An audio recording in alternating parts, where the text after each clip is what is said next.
welcome to another reading vlog. This is a reading vlog that was very necessary for me because I made a very extensive September TBR and then I didn't read anything off of my September TBR. So this week, this is like the last week of September. So I really just want to try to take off at least some books off of my September TBR. I don't think there are a lot of who am I kidding? There are so many books left on my September TBR, so I really need to tackle that. And the book that we're going to be starting with, a book that I've already started with, is Shark Heart. I've read 6% of the book on my Kindle, and honestly, I was going to start this vlog tomorrow when we had light out. It's like 11:30 right now, but this book genuinely just forced me to come here and talk about it because this is literally one of the most unique books that I've read in a while, and it's about this husband and wife, and I already know this book is gonna make me cry because this book is like the motive of this book so far feels to just like explore human relationships and the depth of human relationships, and the way that it's going, the writing style is absolutely magical. Like, it's been so long since I've read a book that's written the way that this one is, and there's just something about the writing style that really just makes me feel very peaceful and just really immerses me in the story. The husband in this book, he's a theater personality, and the entire book is like uh, scene one, part one, like it's divided into, how you write a script, and it's so amazing. I genuinely love theater, and I love the way this book is written that way, and I love the husband's character because obviously he's like a theater nerd, he's a theater teacher, so I really love that aspect of it. If you don't know what this book is about, this is basically just about this husband, he's turning into a shark, and the way that this is explored, it's just like any other disease. Like, you get a news that your significant other has a disease, and that is how it's explored. Like, this person has a disease, he has a mutation, and he's turning into a shark. So that's how it's dealt with. Like, instead of a real world disease, it's like a mutation and he's turning into a shark. But that's just a conflict, and I feel like this is going to be a very sad book, which I'm very sad about. I am not someone who likes emotional stories at all. I'm not a tear jerker reader person, but yeah, I am really immersed in the story. I'm really excited to see how it goes because it genuinely feels magical, and I know that I'm gonna love it. So yeah, that's the first book that I'm gonna take off my September TBR. It's Shark Heart, and I'm so glad I picked this one up first because it's absolutely amazing so far. Even though I've only read 6%, but I know that something about the story is just calling out to me and just hooking me. So yeah, see you soon. So I read about 20% of Shark Heart yesterday, which is around 75 pages, and I genuinely feel like this is just one of the most calming books I've read in a while because the lyrical prose is so immersive and gripping. I think, like, I'm not a huge fan of lyrical prose, but this has some magical quality about it. It genuinely feels extraordinary. The characters are so well fleshed out. I literally feel like I'm living in their heads, and the story doesn't have anything extraordinary except the fact that the husband is turning into a shark. So we are just drifting through the lives of this couple, but there's just like a quality to it that I can't describe. I genuinely can't describe why this book just feels so different and just amazing and extraordinary. But that's exactly how this book makes me feel. Honestly, it feels extraordinary. It genuinely feels like I'm reading a musical, like I'm part of a musical, and it's so La La Land coded. I genuinely, like, every time I'm reading this book, my mind just screams La La Land, and I'm a huge fan of La La Land. So this is just amazing in that way as well. The husband, the one who's turning into a shark, he is like an aspiring actor, but he failed. So he wants to write his own plan, he wants to act in it and just fulfill his dream that way, which is so Mia coded. I honestly love it. This is just an amazing book. I feel like it's about a connection that all human beings have to nature, like a spiritual force that connects us with the universal force. That is what my assumption is about this book, and I've only read 20%, so that's not a lot, but that's what this book feels about. And I think it's really really beautiful. This book is just very beautiful, and that's my take on it so far. I'll see you with an update soon. So one thing I forgot to mention, and I don't remember why I wanted to mention this, but we have the past and present timeline in the story, which is kind of disorienting, but in the best possible way, because we'll just be reading about this character doing some very normal, mundane stuff, and then we'll be in the past, and this just helps us understand the characters and empathize with them and be in their heads. Just it enhances that. So I'm really enjoying that aspect of it as well. Like this book is making me love things that I don't usually love, including just like descriptions of nature and just like a very descriptive quality to the writing. I genuinely don't like that in my books, but there's just something about this book that's making me love it. So yeah, maybe it's just like the La La Land feel to it. So yeah.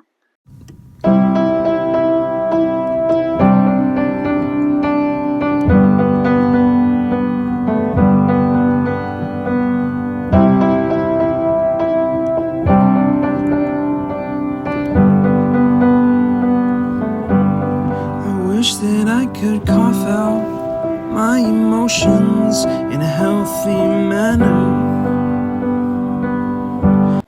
I don't remember if I mentioned this before, but some parts of the book are written like a play. Like it's literally a script with like those directions and not directions, just like the action line and then the dialogues and everything, and that is just so fascinating to me. I love it, and some of the quotes are just so beautiful because they are firstly about the human experience, but also just connecting to nature as an animal and transforming into an animal, the experience of that, it's just mutation, and I find it really fascinating. I don't know what it is about this book. Maybe it's just the writing style. I find it really really like it's transcendent.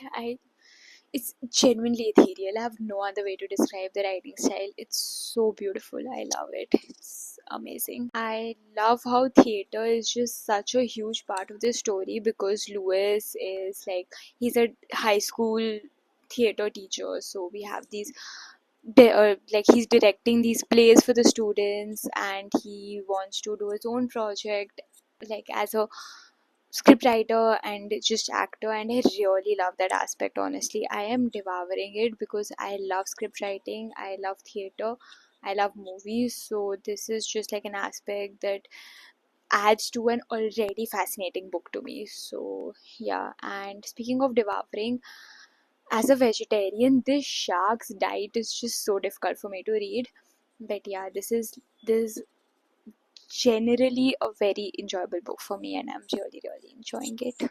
Also, I absolutely adore how this author forms her sentences because the way her sentences come together just feels so unique when I'm reading them. It's genuinely something very very otherworldly. This book is amazing.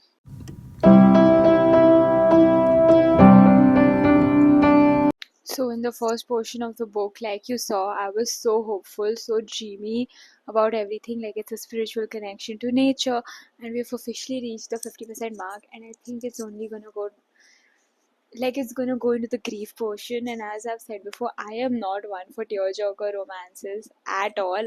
That's just not where I thrive. But I know that that's the direction this is going in. Like, I can already feel the shift in tone and just the writing style and everything. But the book is so magical that I can't abandon it. I have to pull through and just discover what's gonna happen because this is literally the most unique book I've ever read in my entire life. I It's so fresh and so original. I can't even imagine how a story can be written like this, and I'm really enjoying it. But I'm just scared about just entering the grief portion of this book, and you can see how stressed out I am by just like the condition of my hair. Not that it's any better anytime else, but right now I'm just really stressed about where the story is headed. And the first portion was so different because it was about theater and love and life and magic and passion, and now it's just the decline of human beings and grief, and obviously that's just like it's just like the natural cycle of how life works and how everything goes. But I'm just stressed out. That's all.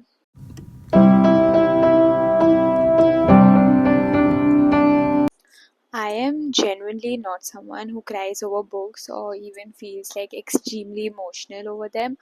But the separation I just read between the husband and wife is literally just heart wrenching, and I haven't read something like that in a long while that makes me feel so deeply just sad. Like my heart is breaking, and it's really just fascinating and extraordinary the things this book is making me feel, because I am genuinely, I feel like I am in that heartbreak mode right now, and it's really just, it's amazing and just terrifying at the same time. So yeah, there's a very new emotion for me, but it's really just extraordinary, this book. It was literally like he went into the ocean because he had no other choice. Like that's just the natural order of things, and she was just like waiting for him to change his mind and just come out and accept the plan that she had for them and just live a normal life with them together somehow.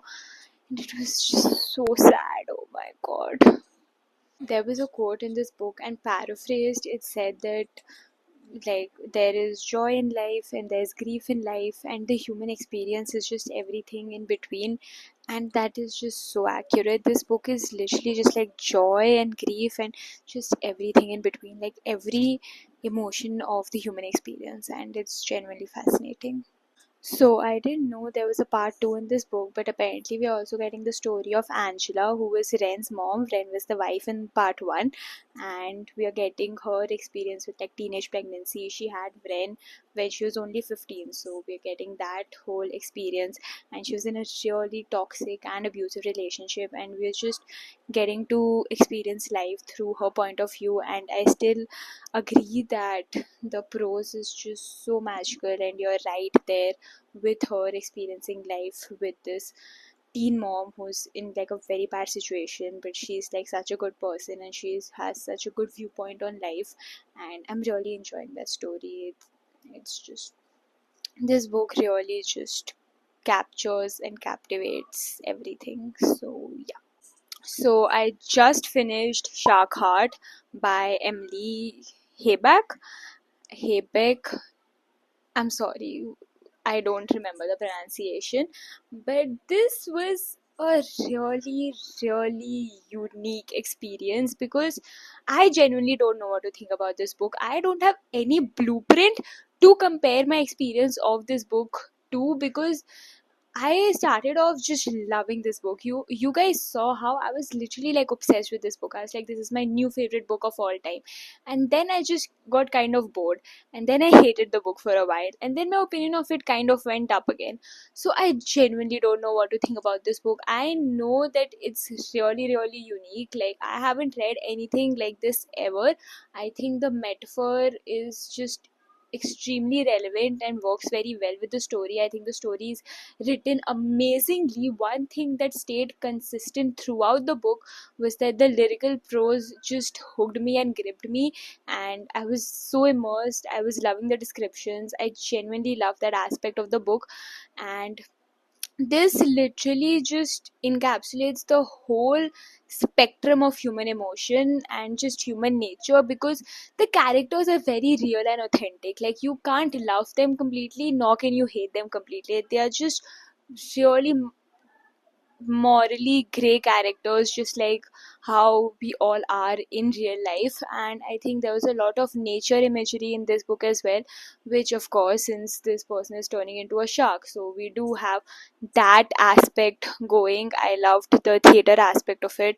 So overall, this was, I still don't know how to summarize this book. It was just something that I have never before read in my life. I can't even think of a rating to give this book, because it would probably be in the range of 3.5 to 4 stars, but I don't know, it just doesn't feel right. I don't know what to think about this book, honestly, and I've had a while to think about it.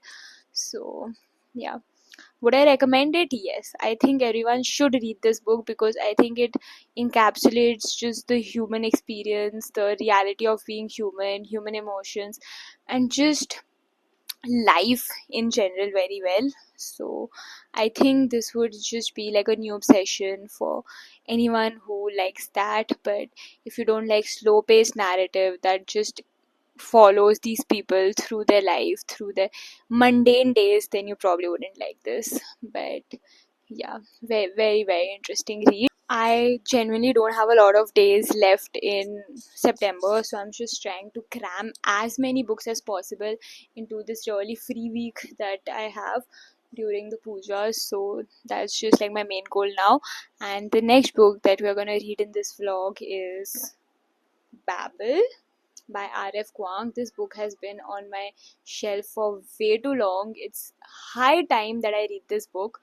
But yeah, that's just the next book for this vlog. I haven't been hearing a lot of good reviews, so I'm kind of conflicted on how to feel going into this. But I'm really excited, and I'll see you with an update soon. I have finally reached the 50% mark in Babel, and I was waiting to reach the 50% mark to give an update. I won't say this is an easy book to read, but I think this is such a necessary book to read, and I am convinced that R.F. Kuang is an absolute genius. Her views on colonialism and just Oxford and languages and translation is more fascinating than anything I've read in a while. I love the uh, entomology lessons in this book, like the way that she treats language is so beautiful. Like, I have never perceived language the way she does, but it's so fascinating to immerse myself into just her mind. And I think she is such a talented author. Like, it's so amazing, and this book has really good representation. We have an Indian character, and we have a black character. We have our main character is Chinese, and I think it's really, really amazing and fascinating because she has explored the background of the Indian character as well. Like, we have been in his head as well, and it's just watching his struggle with colonialism in that era, like the 1860s, 1830s era, like the way the British were taking over India. And I feel like it's just so accurate, and I really enjoy being in that story and just being part of that story and that era. It's the most amazing thing ever. And honestly, every line, every turn of phrase, just every paragraph written in R.F. Kuang's lush prose just feels like a privilege to read. I love the way that she's woven just politics, political intrigue, and language translation and everything amazing into this one story. Like, this is a this is a dark academia unlike anything that's ever been written before. It's really just fascinating. In Babel, like the Tower of Babel, the whole of Oxford, the way she's woven, that is all just so fascinating. I am seriously in awe of this book, which is it's so amazing. Honestly, I don't think I've ever read anything like this before, and it's taking me a really long time to read because I genuinely just want to stay and savor this book. And I do want to finish this vlog, but also I am just so invested in the story. It's just one of the most amazing books I've ever read. So yeah, this is I am so in awe of the author and just this book. I really, really love it. So that's my update. I think it will be a while before I finish the next 50%, even though I wouldn't say there's much left. But the way the story is written, you need to be present and just absorb everything the author is trying to give you, and it's worth the effort and time, and it's honestly amazing. I love it. Bye. Currently reading this one particular scene in Babel, and it's kind of like a torture scene, and it's so difficult to read. It just accentuates how heavy this entire book actually is, with everything it's trying to convey and everything it's trying to say. But it's definitely all worth it in the end because this is a message that needs to be delivered about colonialism. But it's a heavy and difficult book. So yeah.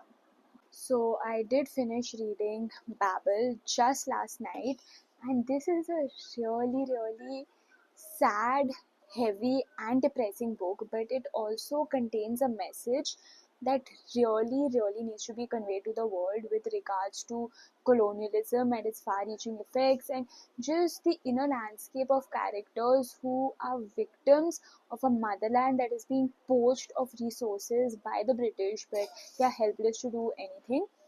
So I think that was really interesting. It was really necessary, and there are definitely a lot of graphic descriptions about the necessity of violence, which is another title for this book. It's mentioned here, necessity for violence. So the author definitely doesn't shy away from telling us the necessity of violence, but really necessary, interesting book. And I like how it was delivered. Like yesterday I was going through some chats, like this was our guild book for the Aurelium readathon that I was participating in. So I was going through the discussions that were taking place for this book there, and some of the complaints were that this book is really slow. And I agree, this book is really slow, and it takes a lot of time to just immerse you in the environment and just inform you and educate you about what's happening. So that is definitely there. I also saw someone say that because this book was so focused on just colonialism and telling us about the problems these characters were facing and just how horrible the colonial machine is, we did miss out on the relationship dynamics of the four characters, the four main characters in this book. And I definitely agree with that as well, because I would have loved to just explore more of the character dynamics and the friendship between our four main characters. So that is definitely something I agree with, and I wouldn't have minded if this book had been a duology, because I would have loved to just immerse myself in this world and explore it more. That being said, this is not an easy read at all. It will weigh very heavily on your mind, but again, a dialogue that needs to be delivered to the world. I really like the language and etymology bits. I love the power that's been given to translation in this book, and just how language is what connects the world, and how like language is what you derive your power from. So I think that is a really interesting concept. I really enjoyed that aspect of this book. I loved exploring the little language and just entomology and just the different cultures that the author has weaved into this book. I love how she herself uses language to create the dialogue and the prose of this book. I really enjoyed that as well. There was one character in this book, and she was described like as like this perfect English rose, and she is just a representation of everything that is wrong with the colonial system, like just the repression and authority, and just the way she carried herself. It made me so angry. Like, she's a character I truly loathe. But there's also just another character who reminded me of Professor McGonagall, so that really endeared me. That was a nice moment.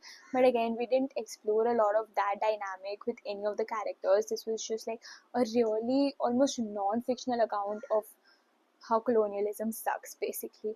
And it does suck. As someone from India and just from a country that was colonized by the British, I think these accounts are really nice and amazing, and just really necessary to be out in the world. I really enjoyed that. I was literally dizzy when I completed this book, and I was just so like, it was weighing on my mind so hard. But that's what this book wants to do. Like, it wants to make you think, and I think it will definitely succeed in that, because a really intense narrative, but also just one that I really love. And I think that's been the general theme with the two books that I've read in this video. This took me such a long time to read. I think I started this like last Sunday, and it's 1 week later. And usually it doesn't take me long to read books like books this long. And I also had it on audio, but it took me so long to read because I had to stop, I had to just process what this book was telling me. And sometimes the scenes just got so graphic and intense that I literally had to pause and just breathe. So that was definitely there. And even the last book I read, Shark Heart, was so heavy about like grief and everything. So that's been the general theme of this video. I had such intense books for planned for myself in September apparently, but I think that the prose in both the books were so beautiful.